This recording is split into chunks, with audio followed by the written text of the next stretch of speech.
We good? Mm-hmm. Let's do it. What is up, and welcome to another episode of the Miseducation of Music. You are here with J-Treb, as always, in a new location with an old friend, man. I am here today with Cassius Tae, man. And I got to give you an intro like I've been giving everybody else, man. Damn. We have the model, the head designer of Moments in Desire. Yeah. We have an actor. On top of all of that, we got a world touring rapper. Yeah. Bro, come on. Like, that's all before your name, man. We got Cassius Tae in the building. Man, that's today, love, bro. Oh, hey, my G, God. that is for real what you've been doing. Nah, like, it since the is. last time we've talked, it is crazy. And I got it written down. This is the part I cannot forget these. So, you toured with 19 Keys overseas. Like, not here. Not So I didn't go actually on that tour. I designed for that tour. You designed for that tour? Yeah, I designed all like the promotional aspects. I only went on a music tour. You went on the music tour? But it was at the same time.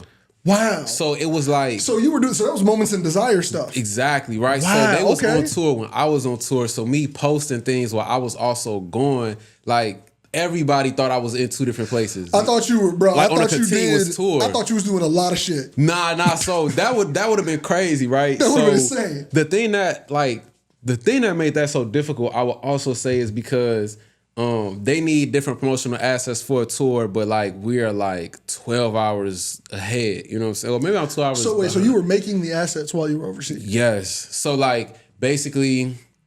Can we just get into the tour? I'll just start with that. Let's just start with it. Okay, cool. I mean, we'll dive into the other things when we get there. So I'll just like keep that part like short, like because I don't know if you're gonna ask me something else, but like so I went on tour to South Africa. I went on a music tour, right? And the name of the tour is called the Eat, Pray, Study Tour. The whole essence of the tour is to be able to like go to these different schools, whether that was like grammar schools, college campuses, and also some nightclubs, and be able to like interact with different people in South Africa and give them things that we could provide as, you know what I'm saying, Americans, you know what I'm saying? Because there are things that, you know, our dollar is stronger than theirs. They need help, and we just want to go back to the motherland. You know what I'm saying? But we did it through shows, right? Man, and so that's way deeper because I didn't even. That's what I'm saying. Like those two things happening at the same time almost was like making it so like it was confusing to figure out which was what. And during that time, we was also shooting a documentary on tour. Oh yeah, that's in the notes too. Yeah, there was a movie that you were in that was played in a theater. Exactly. That's insane. Yeah. Like, so during that whole time, Keys was also on tour. You feel me? So the reason why I kind of looked like I was on tour with him is because like he had a Chicago stop. So, you know, since some of the assets that I had been designing, you know what I'm saying, they got printed out. So I just presented it to him. You feel me? And so we just chopped it up or whatever. And then he went on and did some, that was I think his second to last show before like his Southern leg. When he went on the Southern leg, like the day after I went to South Africa. So it kind of looked like me posting things I'm doing for him, like he was back on tour, but I'm also on tour. You feel me? And the thing that kind of made it difficult was like every day when I was on tour, I had to be up at like probably like 6 a.m., but I'm going to bed at like 4 to be able to do work for them as well. You know what I'm saying? To be able to turn in certain designs because like theaters request like last minute shit. Like I just hit the mic, but theaters they request like very last minute shit. Like I haven't ever done a tour in theaters, but like you'll think you will have everything, and they'll be like, actually, I think it would be cool if you did this, and this, and this. And then I get hit up like, yo, the theater said they need these assets that, you know what I'm saying, we didn't even know we could have. And it's like, we didn't even know we needed an image that was this size by this size or an asset that was this by this. And so then it'd be 12 of those. Yeah. So it's just like resize and it's like change the colors in the background of that one too. Literally. You know what I'm saying? Oh my God. That's crazy. So like, I mean, and we can dive off of this into Moments in Desire because I really do want to ask you about it because it seems like it came out of nowhere, but then you were working so hard. Like, I mean, like it was one day Moments in Desire was like, is this an upcoming project that he's working on for music? Or is it like, I don't know, I thought it was just gonna be a conceptual art piece, but then you turn around, I look on Instagram and it's a design company. Exactly. And now you have flyers for people, you're doing artwork for Gold Haze, like in Love More. You're doing all of these different things, you're designing your pages that like you'd get from like a company. You know what I'm saying? Yeah, like, I appreciate that. It's insane, but like that's exactly how you end up, you know, getting work where you're the guy they're calling to make the assets. Pretty much. And you're in Africa. Literally. And like they're not the only people I was designing for in Africa. You know what I'm saying? And I think like basically, because I'm so glad you brought that up. How Moments in Desire came to be, right? So originally it was a concept album, you know what I'm saying? Okay. So it did start in music. It started with music. The whole concept was basically when I had graduated college, I felt like I had nowhere to go. You know what I'm saying? My mom's, she was like laid off for like majority of the time of me being in high school. When I got to college, she eventually was getting like little work, you know what I'm saying? But she kind of like landed something probably like my last like 2 years in college. right? And so for her having that experience of not really having a job, when I graduated, they told her, if you don't take this job, then it's not a guarantee that you will have the job. You basically ain't gonna have it, so you gotta move, right? So when I came back from college, I basically didn't have like a home, essentially. You know what I'm saying? It wasn't the same form of home as you would have got. Like you expected it kind of be like, oh, I'll just go back and I'm back in emotions. Exactly. You know what I'm saying? Everything was shaken up at once. So my mom, she moved to Phoenix, and then I had to live with my dad. So I've been wanting to live with my dad my whole life, and then, you know, it was never like, it never worked out, but it ended up working out this time, at least I thought. But during the time, you know what I'm saying, me graduating, my dad had different plans than basically my stepmom's for me. My dad's whole thing was like, you just graduated, get your foot in, and then, you know what I'm saying, just, you got things that you want to do, I'm here to support it. My stepmom's basically like, no, you need to be doing X, Y, and Z. But it was really the main thing, like, she didn't like the fact that I rap, right? And so it was always these issues of me going out late. I would do all of these shows. Like the year I graduated college, I had like 50 shows in a year. You know what I'm saying? Jeez. Amazing, right? And a lot of it came from just like the desire to want to be in a different place than where I was, because I didn't have, you know what I'm saying, a certain like level of security in life. So I just started saying moments in desire, and each moment was something different. Like, so for me not wanting to live with my dad because of that situation, I had to live with my producer, you know what I'm saying? His family took me in, but my producer lived in Detroit. So I'm taking trains you were going to Detroit. back and forth from Chicago to Detroit. Exactly, because I needed a home, you feel me? Yeah. And so I would just write different things that I desired. So I desired, like, you know what I'm saying, to basically make it in this music shit, to have a home, to basically have some sort of security, learn more about myself, have a sense of self. But then during these times of going back and forth between Chicago and Detroit, it's just like, you know, you graduate college and all the women that you liked in college, they thinking you went back to Chicago, and they find out you back in their city. So now it's like, okay, now it's these desires for all of these women that like I either had unfinished business with, or I just never even got a fling going on with, you know what I'm saying? So those were all of the desires that I had, and then at full circle, and the end, it just came for like, I just want to be grounded, you know what I'm saying? Yeah. And so how it ended up becoming a company was basically like me looking at all of these things that I knew that I needed to release an album, you feel me? Yeah. And I had to think like, okay, what do I want to be really good at that's going to be the most costly? It's like, okay, my brother shoots videos, so I don't have to worry about that, but a lot of promotional assets cost, you know what I'm saying? So I was like, I have to be able to get good at designing. So that's where that kind of stemmed from. Like, I was designing things for myself. You were just like, it was based on necessity. Because I was about to say, your brother is really one of the craziest, best videographers we got in the city. Literally. Hands down. Like, it's ridiculous. He's working with everybody top to bottom. And for that to be at your disposal, like, and then you to be doing graphic design at the same caliber as what he's doing videography and the way you do rap, it's interesting to see that you two together can almost be a media company, whatever the hell you want. Like, you all could do it for other people, you can do it for yourselves. It's insane. Like, that's so much talent, bro. It's almost unfair. Y'all got that all in one family. And the reason why I appreciate that a lot is because, like, the whole concept of Moments and Desires, like, it's not really about being a design company. I'm really like selling this aspect of, like, you know, giving people like the ability to know that they can change their situations through, like, you know what I'm saying, design. So I tell anybody, every moment you desire will be yours. You feel me? So it's like, where do you see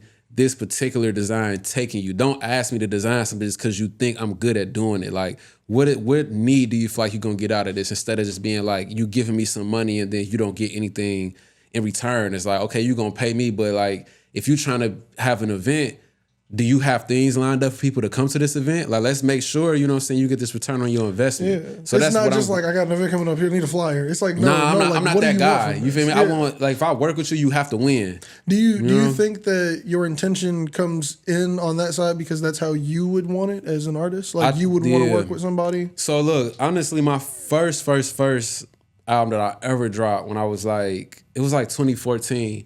I had got a design from like somebody who was like a protege, and like he was working for Don. It was like the first year that the company Donda had launched. Oh yeah, like Donda House. Yeah, exactly. Okay. You feel me? And the cover art wasn't necessarily the best cover art, but he was kind of coming from a standpoint of like, bro, I work for Kanye. Like, I really don't give a fuck what happens. You know what I'm saying? What happens? Like, your opinion's really not gonna faze me right now. Pretty much, you know what I'm saying? Yeah. So I think like me experiencing that, you like don't want somebody to have that feeling from what you are giving them. Exactly, you know what I'm saying. So that's why a lot of the designs that I do is meant to like encourage people who who like it's for, but also what they're putting out to the world for other people. You know, so that's why it makes sense for me to work with like somebody like 19 Keys and people in that caliber of that bracket, like him. Definitely people who have vision. I mean, like especially like because I'm just thinking back to when you worked on the Love More Gold Haze record, which is that album cover is just beautiful, and I'm gonna have to pre-throw it on the screen so people can see it. I feel like it captures the song so insanely well. Like you have to have sat with the song to have made that cover. And it's very obvious when you hear it. And I mean, like the intention behind that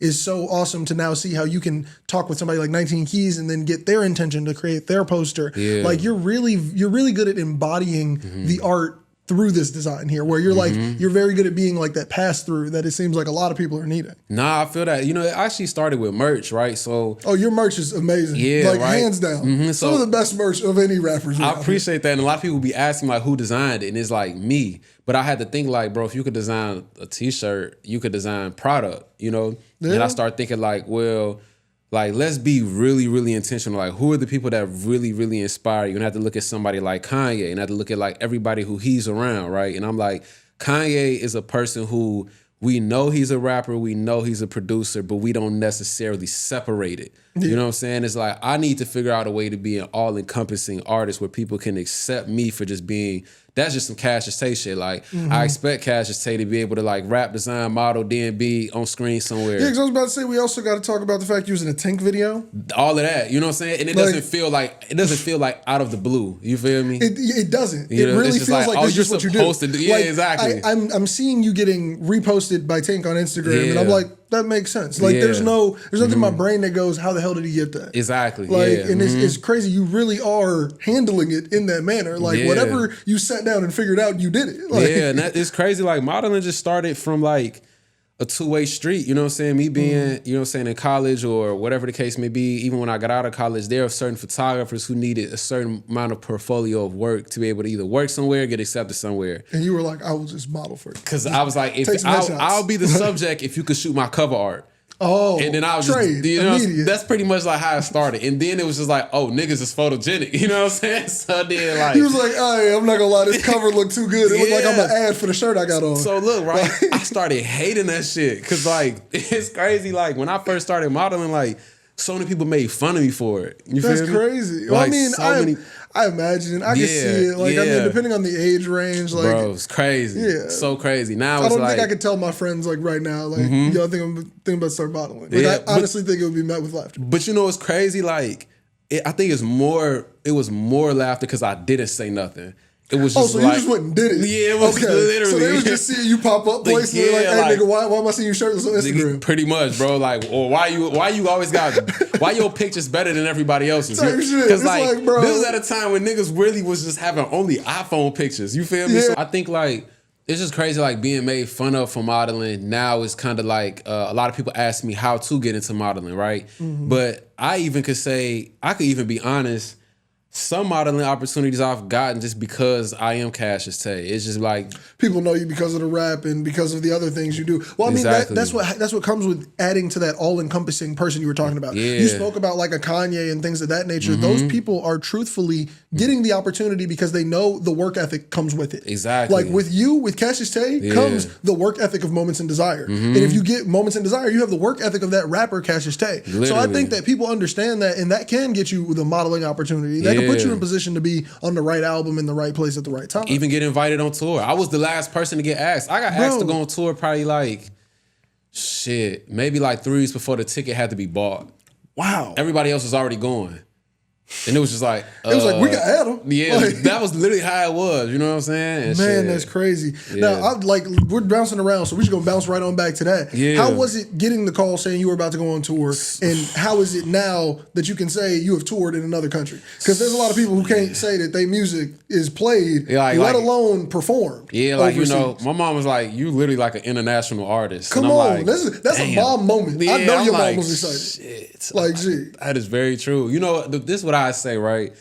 So at the beginning of like, I would first of all say this, 2022 2022 was the hardest year I've ever lived in my life. It was the most difficult shit. I told myself I will never live another year like that. It was one of those. It like was you like, had to look in the mirror. Hey, bro, you can't do that twice. I'm talking about beating my ass. Like, did not let up, bro. Could not catch a dub. No, bro. So I would never forget, like, just feeling this sense of just wanting to try anything. And I had talked to like this numerologist probably like a few days before, like, you know what I'm saying, the new year.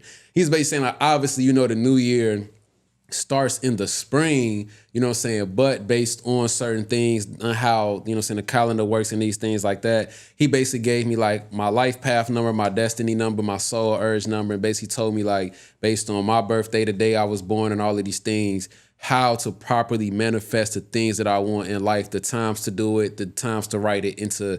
Basically, if you're going to be scared and have any doubt, don't put it on paper and don't say it out loud. Okay. And he was like, take 3 things, taught me how to just do it. And like, honestly, the first thing was to go on tour. Yeah. The second thing was to go to Africa.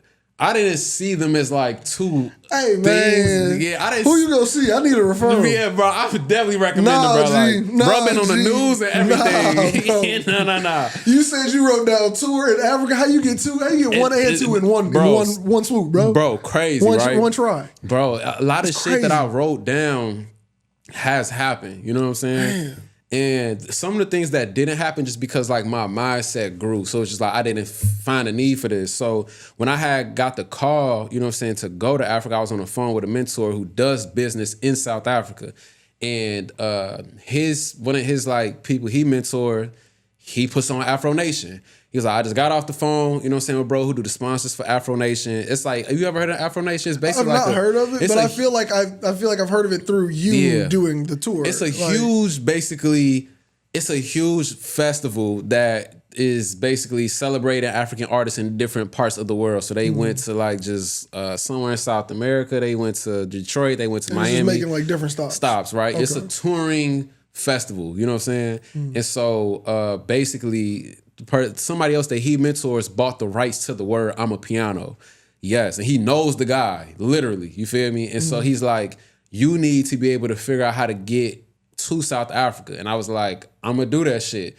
I get a call on the phone. You just said I'm gonna do it. I'm gonna do that shit. I probably would have said the same shit, to be honest. You know what's fucking crazy though? When do you get that call? Like, you know? Bro, like the second I said that, I'm like, hold on, let me call you right back. Somebody calling me. That never calls me. You feel me? And it was an artist by the name of PK the Poet, and he called me. He was like, bro, I'm gonna ask you something that's very, very wild. He's like, I know we don't know each other like that, but I've been a fan. We can, you know, so I feel like this would be a good time to bond.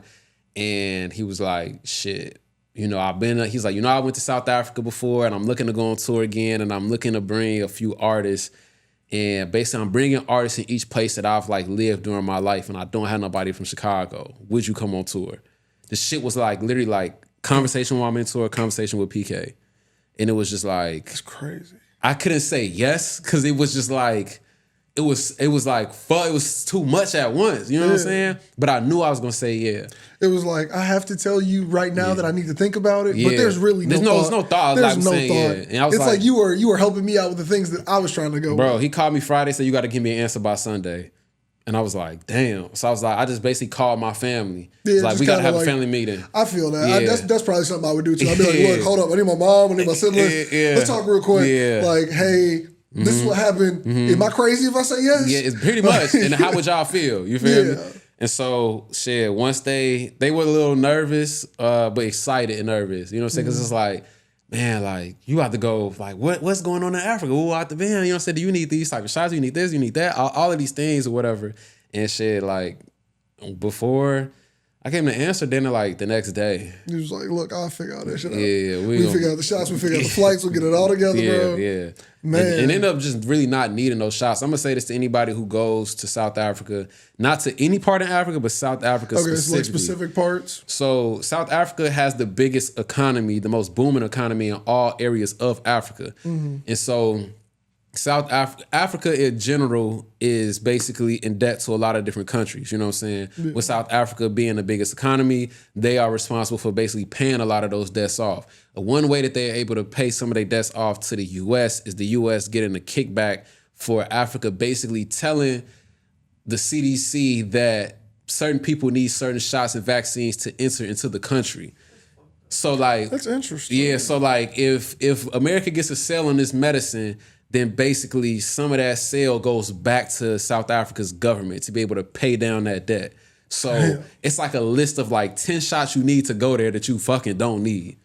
Damn. Yeah, bro. That's crazy. But it sounds mad America. It sounds like crazy. It's not that I don't believe. You know, it's one of those things where you're just like, okay. Yeah, and it's crazy. Like when you get there, so many people are telling you that, right? And then the things that you were worried about, it's like nothing to be worried about. It's like they talking about malaria. It's like, nigga, only got mosquitoes. I ain't see one mosquito in Africa. Not one mosquito. That shit was crazy. See, I come back home, I seen like 12. You feel me? Like straight off the plane. So yeah, that was kind of like just the main thing with accepting going to Africa. It was a lot of preparation, but I was like well prepared once I touched down. Definitely. That's what's up. And then like getting there, I'm sure it like all happened mad quick. Like it was just it was moving the whole time. Bro. But like what's that feeling, I guess, once you finally do get to breathe and you realize, you know, like shit, I'm in Africa right now. And I'm performing tracks that I like wrote at home. Yeah. Like, I'm first of all, that is crazy, right? So I'm playing home for the summer. No, I'm going back home for the summer. You know what I'm saying? Man, talk about a track that got me through college, bruh. And it's so crazy, the full circle moment of it. It's crazy. Like, I did like a live show with a live band of that song, and it was crazy how quickly they learned the song. And I'm gonna like release a video soon of me in Africa performing it. Oh please, man, come on! I want to see this, bro. They did an amazing job, but I think the craziest part is like. At that moment, the song "Home for the Summer" became like a double entendre because everywhere I went, everybody said "Welcome home." You know what I'm saying? Wow. And so it's just like I don't know what my roots are. You know what I'm saying? But it gave new context to the track. Bro, this shit was crazy. You know what I'm saying? It's like I was talking about coming back home to Chicago. Yeah, nigga, I'm back home in Africa. You feel me? And it's just like, man, gee, that's awesome to even see how your music can live on, bro, like in that way. And every time I perform that song, there's always like a beginning interlude to explain the context of the song to get people warmed up. There's always like, you know what I'm saying, man, I remember this. Basically, like, long story short, it's not how it goes, but essentially, like, there was a time where I was gone, and then there was this girl, I was missing her, and I wanted to come back home, but as much as she wanted me to come back home, she knew I couldn't because of the dangers that was still home. So even though it's a beautiful place, wild shit happens. And to have that context to Chicago is very like necessary when performing in Chicago, but to flip that shit to Africa, it's crazier. It still resonated with them. It does. You know what I'm saying? Yeah. It's like, damn, and me to tell that story, like, man, usually I spin it like this, but now that I'm here, you know what I'm saying? This is what I'm feeling about it now. Like, bro, man. And they was singing the fuck out of that shit. Oh, that had to feel good. Bro. That had to feel good, bro. Like, I can't even imagine hearing something I made on a speaker in another country, let alone hearing people sing it. Bro, like, sometimes I don't even know what to say. You know what I'm saying? Like, it's like one of those, like, when I think about international artists that make it to America, obviously, you know what I'm saying, a lot of people in other countries look at America as like number one. Mm-hmm. But it's like when you from America, you look at it like everybody from all parts of the world is here. So you were just excited to go to different parts where other people live. Like, yeah, we get people here from Poland. You hear Polish-speaking people. You hear Spanish-speaking people. You hear all of these different type of things. People from Norway, Netherlands, whatever the case. You feel me? So they feel like, especially in Chicago, they got their own communities and shit, Ukrainian Village and all of these things. But to go to where they actually are rooted from, that shit is way different. You know what I'm saying? Being from America is like a whole different perspective. Like, nigga, I'm black as hell. Motherfuckers calling me, look at the Americans. Crazy as shit. Now, you were doing the tour, you were handling Moments in Desire, you were giving us a few singles in between. Yeah. But I feel like, and correct me if I'm wrong, but when I was at Gold Haze listening party, I felt like you definitively showed us you was back with the rapping shit. Nah, you know what's damn, I'm so glad you say that because people will be like, I've been asked a few times, like, do you rap anymore? Oh, that's wild. I would have never asked you that question. And I knew you was still feeling hurt. I'll be you like, you dropped it like May. Bro, I'm like, that's wild. I'm like, damn. But I remember like, bro, I was sitting with Seasick probably like a week before I got the call to go to Hayes shit. He was like, man, the way this shit work nowadays, bro, if you don't put out a verse a month, niggas don't think you make music. That's crazy. And I was like, damn. He was like, if you gonna this, because I was telling him like I'm about to like work on this album. He's like, I ain't gonna lie. He told me if you gonna disappear for that long, He's like, you got to come with some shit. Like, I mean, you got to come back with the full like, rollout. you got to give people a reason to know. Like, you got to damn near do a video per song. You got to start. Nah, facts, you got to bro. have a reel for everything. He was saying man. all that shit. And the main thing he was telling me, he was like, and if you going to also disappear, he's like, hooks. You got to just have come in and start hooks. He was just big on that shit. He was like, when you about to put out this album, bro, he was like, not saying every song got to be a banger, but like the type of artist that you are looking to be in, your type of artist goals, he was like, hook's gonna be your biggest challenge that you're gonna have to face. You know what I'm saying? It's like, especially it's like niggas in Chicago don't really, there are certain records that pop, but it's all about the same shit. You feel me? He was just telling me like Chicago need to switch. You feel me? And he was like, you could either take it as, so you could be the one to be the front runner or be somebody to inspire somebody. But he was like, but you gotta understand, like, you got a perfect position. Yes. If you gonna do that shit, you can take advantage. I was about to say, you are in perfect position for it. And I feel like everybody who they were mentioning on Hayes' album, like everybody who Hayes just put on, all of you all are the second I think about that, second I think about people coming up doing something different, not talking about the same shit, everybody being so individualistic. And I think that front runners, you all are there. I feel like that. Man. I feel like that. And look, we have to dive immediately because I got too many questions. Let's do it. The track Runaway. Yeah. This is one of my favorite tracks on the project, if not my favorite track on the project. Yeah. You went completely crazy. When I tell you, like, this verse felt so raw, it felt so real. It felt like you tapped into something I have not heard you do before. Like it wasn't just the storytelling rap. It was the storytelling rap, but you put a piece of yourself on that shit. Yeah. Like I felt that from just listening to it. And then seeing you at the listening party, and man, I hope I got some footage I can throw in for Tapri here, because you were on stage, no microphone, hitting every word. And I felt that shit. Yeah. Like I felt every word of this track. How did it feel to get this vulnerable? How was it to even approach this? This wasn't even for your project. This is for someone else. And you got this vulnerable, you got this open, arguably like more open than I've heard you get on other tracks. Yeah. What was this process? So honestly, right, so when I think about like the type of music that I make, there are always, I don't like try to take too many opinions from people, but there are people that I trust, you know what I'm saying? And I always ask them, like, what are some key things that you like for me that I do? What is like my superpower? You feel me? Like to you, I know what they are. When you turn a song on, what did you turn it on to hear from Cassius? Exactly. And people always come back to that vulnerability. You know what I'm saying? Like you say a lot of things that men are afraid to say. You feel me? And be like kind of like ducking that shit for real. And you will articulate it insanely. Exactly. Like you will be like, this is exactly why I did not reply to your text. And I'm feeling this type of way. Yeah, literally. And I'm gonna tell you. Like, and I think like, even aside from that, when I had my album and I was thinking about that conversation with Seasick, he also had a very key point that he mentioned to me, like, but still always maintain telling your story. You feel me? We was just looking at Drake records and he was just like he'll have a single but always find a way to tell something personal. He checks in. You feel that's me? what I used to like about the old Drake, but not older Drake albums. That made me feel old, but that's like the Do Not Disturbs, the Look What You've Done. Exactly. He'd have his check-in track to let us know, like, yo, this is how he's doing, this is how he's feeling, this Pretty raw, much. it's emotional. And these are like my favorite songs that I write for myself. So I was in a space of needing that. I didn't have that on my album. So I end up texting Hayes like, yo, this is what I need for my album. Can you send me a list of things? Well, he actually texted me like, I got a beat pack for you. And then I told him I have a list of things that I need. These are like the fillers that I need for my album. If you got anything in this vein, you know what I'm saying? Boom. He sent me a pack of like 6 beats.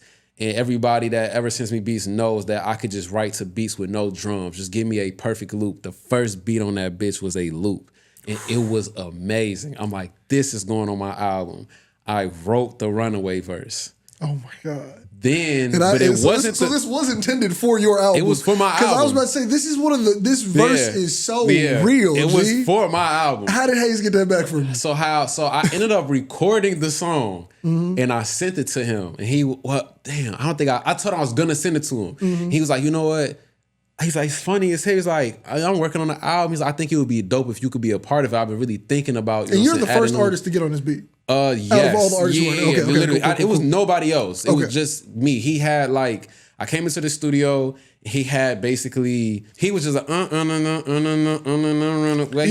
don't know what I want. Flow going. Yeah, he's like, I don't know. I want to I don't got all the words yet, but I know I want to talk about running away from the pain, but somehow I just can't escape it. And you already had the verse done when he said that? Yes. So, bro, that's too perfect. But I had damn near 50%.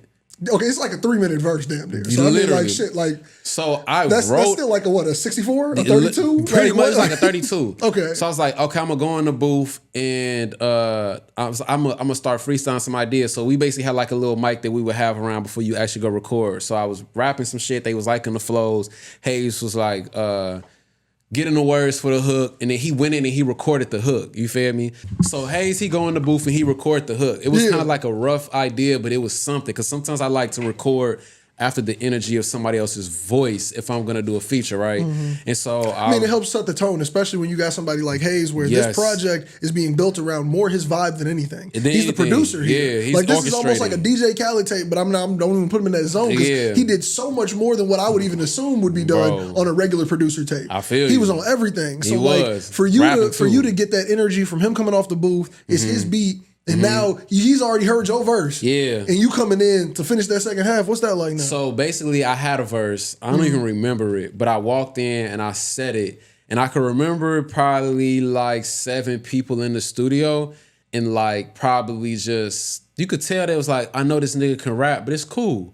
You know what I'm saying? Like, wait, so they wasn't feeling this one? Nah, for real. Oh, okay. And so I only had maybe... So there's a thrown away verse. Yeah. So I only had maybe like 10 bars. So I ain't feeling no way. I was like, all right, look, I got one other idea. Just let me know what y'all think. You know what I'm saying? And so I basically just closed my eyes and rapped that shit. I was like, we was young niggas, me and my brothers almost seen the afterlife. Then I freestyle most times he was getting drunk was when he ain't having dimes. Started selling nicks and dimes and skipping lines to pay his fines. My block had a war on drugs like Nixon times, but nicotine, that shit was fine. And then I had up until there. You freestyled that shit, right? And then from me rapping the verse, me opening my eyes, there were more people in the studio. And everybody's face was like... That's the one. Literally. They was like, yep, that last one, don't put that one down again. Nope, it's this one. So after that, there was a little part on the verse where I thought the hook would have came in. Hayes grabbed the mic where I could hear him inside, like, keep going. So like, he hit you from the booth mic. Yeah. And he's just like, don't stop rapping. So I'm like, damn, like I need a line. I'm like trying to say. Because I was about to say, you're damn near screaming at the back end of the track. Here. Literally, so like you're yelling into the microphone. So then that's when I'm like, every sentence incentivized? Not really, nigga. We was block silly, hot biddies try and get me. Every time they come around the block with Glocks out there, pop willies, then pop at us, throw shots at us. No, life better be greater than this life now, because I'm sinking too fast right now. I need a life jacket on God. Then when I said that shit on God, everybody's like, oh, like, man. Nah. Shit, cut. Dude, that shit is hard. Yeah. And you're telling me that's off of freestyle. That's off you going in the booth just being like, yo, this is what's on my heart for this track. So how the rest of it started, like, Francis was like, look, I don't know how you feel taking lines, but I'm gonna give you one. He was like, somehow I feel like you should say something about a sin or like something like that. And he's like, sometimes he's like, maybe I hear a word like incentivize or something. Incentivize, and that's how you got that off the so now it's like every sin incentivized. Like basically like all of this shit is just justified. Exactly. Because it's like how are you going to I mean, and this is just my interpretation of the rap, so you can tell me if I'm fucking wrong. But how I was interpreting it was like you speak on the first half about how these negatives of drinking, driving, these negatives of being like selling drugs, all these different things, but then you flip over to like talking about nicotine and alcohol, but like how is this incentivized? Like, how is that all legal and how is that all fine? But what I am doing on this side or what my people are doing on this side is all vilified. And this shit is like killing them. Exactly. You know but you will welcome the killing through blatant advertisement on this side. There was also a line too, because you know, like rapping with a sorry, he don't allow cursing. Yeah, there was a line to say, like you all kept in line with the featurer of the track. There's like a couple lines that like out of context got cut. Not saying like it's an issue, but like for me to say like my Uncle Tony on coke and dope, seen all his druggy hoes. You know what I'm saying? That shit got cut. Or like there was a line where they thought I said the word bitches, but I said digits, like numbers. Yeah, and it got beeped. You know what I'm saying? So I'm like how would I say? I've been a man since Killer Cam was counting racks in Rap City. Seen a young nigga in a blue suit with a trigger hand like Mega Man with a nose longer than Shaq Digits. Okay, because I was like, there is a beep there. Yeah, so the digits was basically talking about like Shaq's money, Shaq really his hands. I'm talking about Mega Man. You feel me? Because that Mega Man bar was filthy. You know what I'm saying? And then you related back to the anime Mega Man. I'm here for it, G. Like, what the hell? That's real rap. You feel me? That's real fucking rap. And it's just like, man, you know, when Hayes was playing me the album before like that versus rap, I thought it was gonna be more of an R&B album. So I had heard like all damn near the R&B songs, the ideas at least. That's interesting. I only heard the rap songs. Yeah, so it was like damn near like when I didn't even know about like the Bunny Lou track, which is like it's got the girls vibe. Like it felt like some Missy production. Yeah, exactly. Like, and then like I didn't know he was gonna dip into all of these different bags. So I was there when they recorded Secrets, but he still was like able to vocally sing it. You know what I'm saying? He was like, I'm doing this, and then he had the Miles on You record. He had like the Pain record. The Pain record. He had Flex. That beat was different. You were also on Don't Blame Me. So Don't Blame Me. Like, bro, you got 2 tracks in on there. There's not a lot of people who are on 2. Don't Blame Me. I thought that shit was a sample. So the singer on there, Micah, he actually recorded something, sending it back to Hayes, and that's all I had was,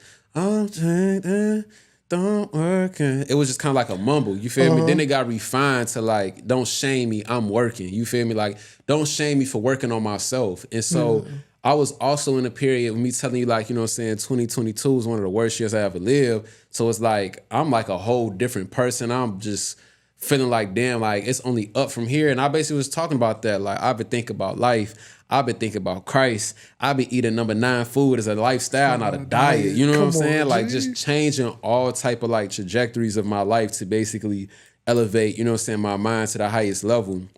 And I think the main thing was when I was writing the verse, I feel like I had more bars, but it was like tighter. And something that Francis was telling me, he was like, bruh, like, if you gonna say these very important things, he's like, we should switch the flow to make it more spacey. Because he was like, I feel like there's a lot of like people, especially men, that can appreciate the shit that you're saying that may need to invest this shit. You know what I'm saying? 100%. And I mean, for you to say Francis is the one who told you that is super interesting because of how he did his verse on Shadow Work. Literally. And I feel like he had that exact same vein. Yeah. Where he was like, I'm going to say this slowly because you need to hear what I'm saying here. And when I first heard that record, it like kind of that was the first rap record aside from myself that I heard. Oh, and so I didn't heard like 6 R&B records. You know what I'm saying? You didn't even know how you was going to be coming on this Nigga, I thought I was the only rapper. And it's funny, I did like 4 records. So I'm like, shit. Oh, so there's a deluxe somewhere. Yeah, so I'm like, shit. I'm like, I don't even know if I'm gonna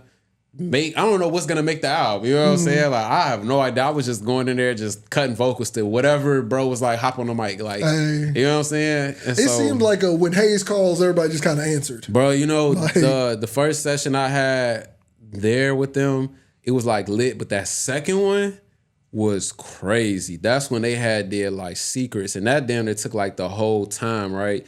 And I just remember everybody just dancing, everybody coming with these ideas, everybody running in and out the booth, everybody contributing lines. You know that's what I'm saying. Like, that's as many people who are actually featured on the track to know that there were even more people in the studio. This was one of those true, just like, you all brought together all of your art. This is what can happen if everybody is doing this cooperative thing. If everybody is one goal for the art, like it's so beautiful to see how it works out. Even like, you know what I'm saying, that pushed my pen, just like giving lines to singers. You feel me? Like, I've like written for singers for my songs, but for somebody else's is like, maybe say this instead of that. You know what I'm saying? And trying to get into a different perspective than what you even have. And then to see it like make the record, it's like, damn, like it was cool to like have that appreciation. I feel like a lot of artists, I've done a lot of features from that Runaway verse, just it being played in private sessions. Yeah, I mean, it's that hard. Yeah, that was like, when I had wrote that verse, I'm like, I don't know when this album is gonna come out, but this verse is gonna allow me to basically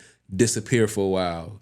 Honestly, it didn't happen that way. I was about to say, this verse literally, I thought, when I heard you rap it, I was like, he's back. Yeah. He's foot on next. But that's you know what I felt. You know what's fucking crazy? I didn't know what was going to happen. I thought people was going to forget that I rapped for a second because I didn't get the call for tour yet. So I actually got the call for tour. Oh, so that was sitting before all of this. Man, so, your 2023 unfolded. Crazy. It unfolded, bro. Look, you did a lot of work. So I was like, okay, niggas know I still rap because I'm going on tour. You know what I'm saying? So this is the way. So it's like it won't be random when they see me pull up and I'm on the track. And it also gave me more time to be like, okay, this will give me more time to get away from not releasing music. It's like, nigga, you're gone. You feel me? Yeah. So, man. Thank God. Now, look, I got to ask the question. What is up next for Cassius Tae? Yeah, so the biggest thing for me right now is releasing this album, Moments in Desire. I feel like it's a very important album. Not just because I wrote it, but more so in the sense of like, I think there are a lot of things that people want in life, but I think that one thing they lack that I had lacked as well at the time is like self-belief, right? Mm-hmm. And I think that when you go inside your mind and you like have all of these amazing ideas, it takes a certain level of ability to be able to pull it out and basically live it. You know what I'm saying? I mean, it goes from idea to physical, tangible thing in the world. Like that, it's a huge process to get from just in your brain to out of it. It is, right? And I've had so many talks with people about how much they think the word desire is pretty. They think it's lustful. It sounds luxurious. It sounds rich. It sounds very tasteful. But there are some people who are like extremely, extremely, extremely woke who feel like desire is such like a bad word. Like can have negative connotation. You know what I'm saying? Like you shouldn't say that. You know what I'm saying? Yeah. Well, I mean, I feel like that just depends on the context in which they've either learned it or the context in which they've embodied it. And I think that's why I'm excited for this album because like basically me having the courage to like put an album and do a whole rollout with this word being the front runner and also saying like, yo, like this is just about moments in life where I had the decision to make context of whatever it is. And I had the decision to either like let something take over me or me take over. You know what I'm saying? The album is broken down into 3 sides. It's desire for fame, desire for lust, and desire for peace. And it all starts with this concept of like, you know what I'm saying, me just wanting to be something, you know what I'm saying? Like not fame in the sense of like famous, like obviously I want to be on a Drake level, but you know, when you get to the side 2 of desire for lust, it's damn near like you wanted to necessarily, first you want to be on the level of Drake and now you want the same things that like, I don't even want to say Drake, but somebody of that status would have. Like you care more about like, you know what I'm saying, the shiny things, the women, instead of like the goal-oriented things that you started to do. You feel me? And a lot of the desires for fame that I initially had was to be able to just be like, I want a platform to be able to speak to people. You feel me? And the desire for peace just basically came back. It basically comes back around to be like, you know what I'm saying? At the end of the day, I just want to be grounded in everything that I do. I want to be intentional. I want to be articulate. I want to speak with a clear conscience and a clear mind. And I don't desire anything more than that at this point. With all the turmoil that I went through, whether it comes with being dormant, whether it comes with being fame, or whether I'm, you know what I'm saying, in America and in South Africa, I just want to be intentional. That's all I desire, you feel me, in the most peaceful manner. So, yeah, and I think that's just basically what the album is about, just like people getting that time to sit and reflect on, like, do I believe in myself enough? And is my belief rooted in righteous things? You know what I'm saying? Man, okay. So, yeah. Hey, gee, that one hit me. Hold up. Is my belief rooted in something righteous? Speaking, you know, something else I forgot to mention too, there actually was a lot of people who actually almost cried when that running verse was recorded in the studio. You know what I'm saying? I mean, it's a deep verse. Like it's raw. Like I was about to say, like, gee, like I listened to it and it's something that it's reflexive. Like, I mean, it's like not reflexive. I'm sorry, it's the wrong word. Reflective. Like when I put it on in my headphones, like I want to hear it in my headphones. It's not something that I even want to really put on speakers too much because it's like, no, I want to live in this. I appreciate that, man. And I think like the album, and I'll definitely play you some records, you know what I'm saying, off the album. Yes, I want to hear some shit, think the album for sure. I'll probably play like two records per side. We can do it like that. You know what I'm saying? I definitely want to hear what it sounded like. The second, sometimes the second you feel something inside of you. Oh, I like when people don't say enough bullshit to me, I'll be like, dang, I got shit to rap about. You know what I'm saying? I was about to say, how does the song like Better You come about? Better You, damn. So, how does that come about? Like is that like in an offended mood? Yeah, that is for sure. I was about to say, it's kind of cocky, but it's kind of talking your shit. It's like, it's weird. It's on the line. Better You came from just like, that was like to me, but also to somebody else basically saying like, so basically when I was living under my dad's roof, my dad's wife felt like I wasn't like doing shit, you know what I'm saying? And she like, you don't even make no money, you know what I'm saying? But all them 50 shows I had did in the year, they was paid. Bought my own whip, you know what I'm saying? And then I didn't like have like any consistent income. I was like doing Uber Eats at the time or whatever. Yeah, but that's the hustle. You feel me? And so my dad didn't want me to do nothing. He wanted to buy groceries. He didn't want to do nothing, right? So basically, so like believing in the dream didn't want you to do nothing? No, he just wanted me to just focus all the attention and shit into music. That is so intense for them to just be opposing in this. I know. So I basically had to leave because I feel like I was like causing friction in the marriage. Everything is good now, but at the time, I would say specifically, I would be buying groceries and then she would see them and then go to the grocery store and buy the exact thing that I bought just to be like, it didn't count because it didn't come from like a job money, you know what I'm saying? Or like, she didn't like the fact that I would be coming in the house like, you know, from these late shows, like, you know what I'm saying, midnight and shit like that. You feel me? Yeah, man, that's interesting to have to live in, and then also you're navigating this while trying to get your art off. So I just started writing like a better you is coming. Oh, that's man. Okay, so now I see what you mean by like your verses can come from like being offended by something or like something that's like rubbing you the wrong way, exactly, and then you're like pulling that and you're man.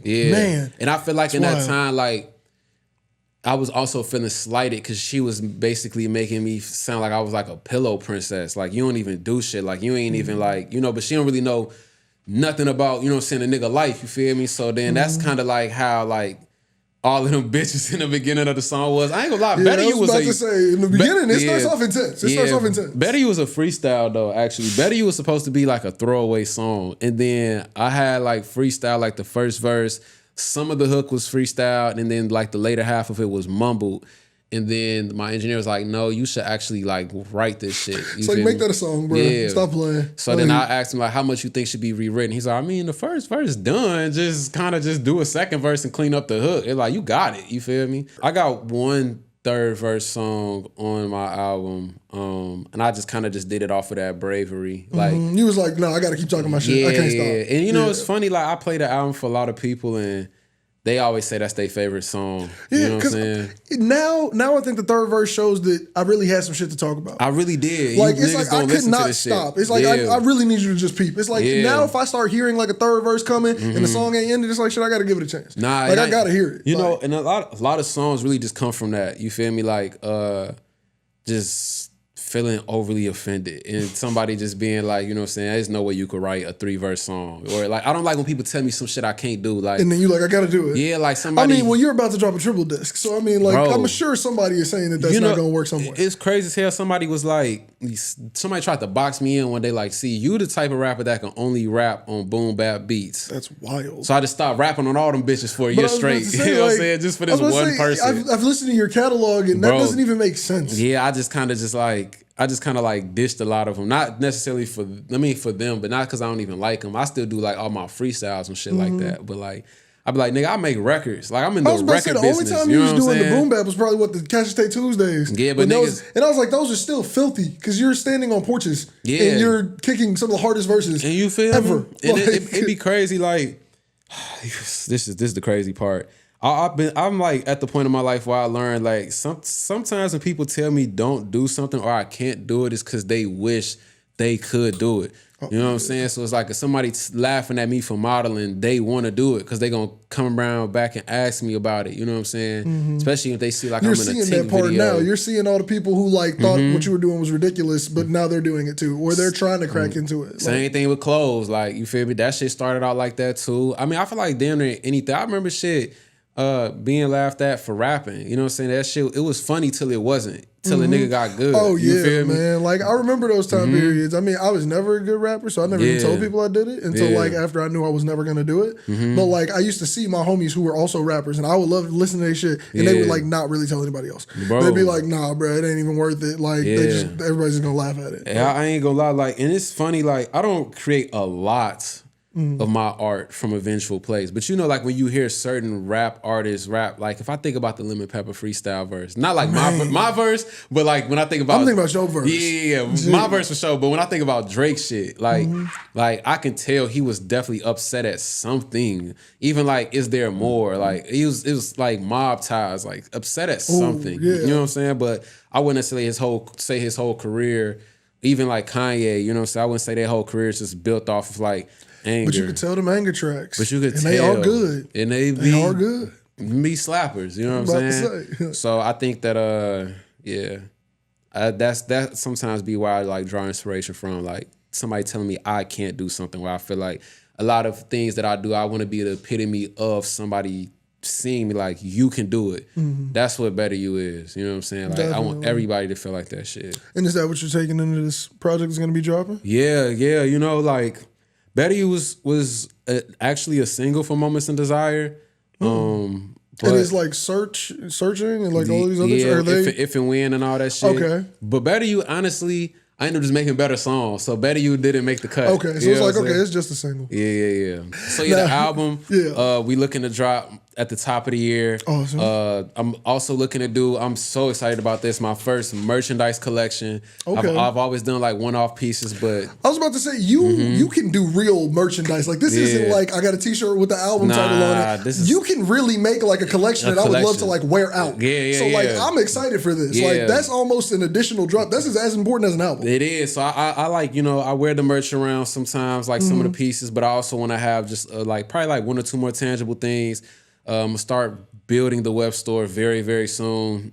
Just been collecting a lot of like, you know, just inspiration for it. And yeah, like I'm just really, really, really excited for like this time of my life for real. It's like a very life-changing aura that I feel like I'm in. And I just am happy to be around anybody who's here to witness it, be a part of the growth, aid to it, you feel me, give any advice, any wisdom, and just like, I feel like attention and encouragement, you know what I'm saying? Because I never forget things like that, and I always cherish those things, and I'm like very, very appreciative that like people still care about what I have to like say, present, do. Oh yeah. And I don't know why you're surprised, man. Yeah, Look, it's received very well. That's what I'm saying. We here for every drop. Yeah. We here for all of it, man. Like, gee, you're going crazy on every single front, from the music to the design, and you're about to bring it all together to give us a project from you that I cannot wait to hear, man. Yeah, bro. It's gonna be crazy. It's gonna be so dope, G. Yeah. Now look, is there anything else you want to plug, promote, tell them at the crib, anything they need to hear? Something. When is this dropping, the interview? This probably gonna be dropping about January. Okay, January. Perfect. Yeah. I'll wait then, because a lot of things that I'm working on. Okay. It's hey, like look, y'all gonna have to find them out. Just go follow. Damn, January will be perfect. Yeah, it's gonna be like top of January. Wow. So the one thing I will say, I don't know if I'm gonna throw another birthday party again, but the one I had last year. I am so mad I did not make it out to the Rough Rider birthday party. That shit, like, gee, wild. Exactly, bro, exactly. And even we were both together. We were like, bro, why did we not go? I would have found some other pants, nigga. I would have found some other pants. I would have found some other pants. Yeah. What is this, man? I wanted to be out there. I think I'm gonna throw another themed party. Please for do sure. it. Please do it, because I missed this one. Yeah. Please give me something from the 2000s that I could go as. And let me get the nostalgia of the juke parties that I was too young to be at, but I was still at. Yeah, Bro, you get me started. If you let me get a spray paint white crew neck, I might, bro, come on, this game over. I might have a new concept that'll allow that. You know what I'm saying? Hey, look, hey, don't even tell them. Don't even tell them. I don't even tell them. I don't want to know either, bro. I'll put my whole fit together. Nah, for sure. I literally.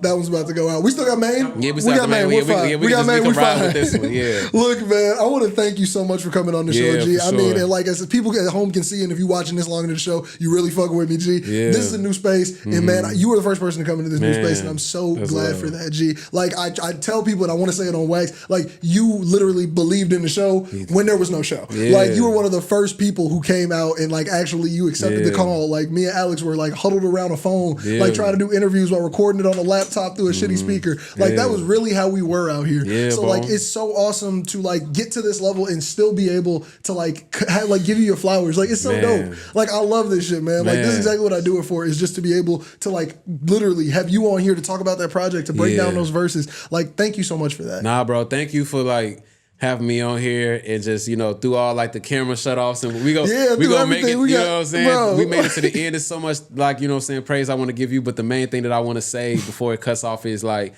I'm happy that you stay with it, stay consistent, and you know, so I'm happy for all the viral moments that you had. I'm happy that you was even able to like find a way to like have some design element to the things that you was presenting to make it very watchable, because that's something that a lot of people don't do. Man, I literally had to give up the edit for myself because I was like, it needs to be more watchable. And we're even trying more stuff to get it even more watchable, man. So please be happy for that. I'm gonna make sure y'all get some art. Man, we're gonna get some stuff on the wall soon. That's why I'm saying thank you for being here for the transitional stages. Yeah, I got some pieces from like the Moments in Desire collection. 100%. We will definitely get some Moments in Desire in here, man. Look, thank you so much. I always ask, what is the song we need to leave them with at home, man? And what song do they need to hear as we fading out?